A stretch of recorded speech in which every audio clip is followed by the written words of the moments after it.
В этом выпуске акцент будет направлен на российский дефолт, так как аналитическое агентство Fitch Ratings снизило кредитный рейтинг России.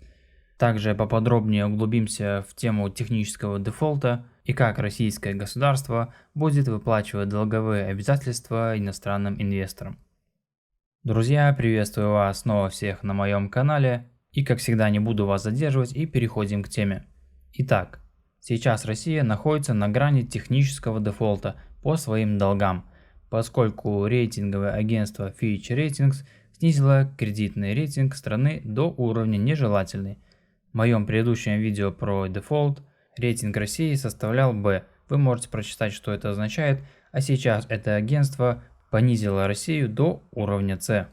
И сейчас я вас попрошу, чтобы вы не писали мне комментарий, что мол о каких долгах идет сейчас речь, если у России есть достаточно средств, чтобы погасить эти долги. Но речь будет идти о том, что большая часть федеральной системы России находится в иностранных банках, а в данной ситуации они заморожены. И так как они заморожены, Россия также заморозила иностранные счета. И по таким техническим причинам Россия не может расплатиться по долговым обязательствам с иностранными инвесторами. Пожалуйста, досмотрите это видео до конца, чтобы вы поняли, о чем идет речь. И после этого вы можете написать свой комментарий, если вы не согласны с моим мнением. Итак, я остановился на том, что рейтинговое агентство понизило суверенный долг России до второго самого низкого уровня на 6 ступеней до уровня C. Это всего на одну ступень выше, чем у заемщиков, объявивших дефолт. Рейтинг C отражает мнение аналитического агентства о том, что суверенный дефолт неизбежен, и эти все действия указывают на недавние действия Кремля и Банка России. Также аналитические агентства Moody's и S&P также понизили суверенный рейтинг России. Кредитоспособность России стремительно падает с того момента, как она вторглась в Украину. Еще совсем недавно, 26 февраля, все три крупнейшие рейтинговые агентства считали страну инвестиционно привлекательной. Дальнейшее усиление санкций и предложения, которые могут ограничить торговлю энергоносителями, повышают вероятность политического ответа России, включающего как минимум выборочную невыплату своих суверенных долговых обязательств.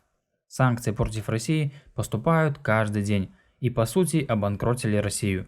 Она не может получить доступ к половине своей резервной системы, так как ее финансовая система разрушена. Только возникновение биполярного финансового мира с новой китайско-российской осью может вывести ее из этой неразберихи. Или же есть другой вариант, как вывести войска и как только будут достигнуты определенные цели. Финансовые рынки России были ввергнуты в смятение западными санкциями после того, как Владимир Путин отдал приказ о вторжении в Украину, что вызвало серьезное опасение относительно ее способности и готовности платить по своим долгам.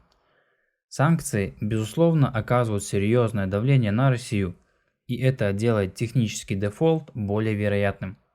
Выплата купона – это наименьшее из того, что волнует сейчас Россию.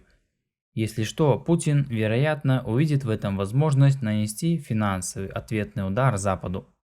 Западные санкции, включая запрет Центральному банку России на доступ к валютным резервам, не позволяют Путину получить доступ к большей части военного, так сказать, сундука, который стоит 630 миллиардов долларов, накопленного в иностранной валюте до вторжения.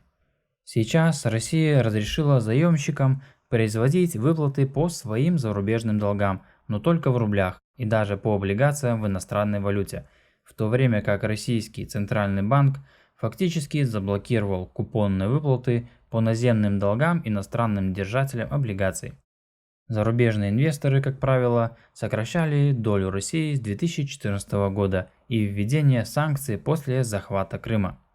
И перед тем, как я перейду далее, я хочу попросить тебя поставить лайк этому видео, а также подписаться на мой канал, так как на нем я рассказываю интересную, а также полезную информацию. Ну а сейчас переходим дальше.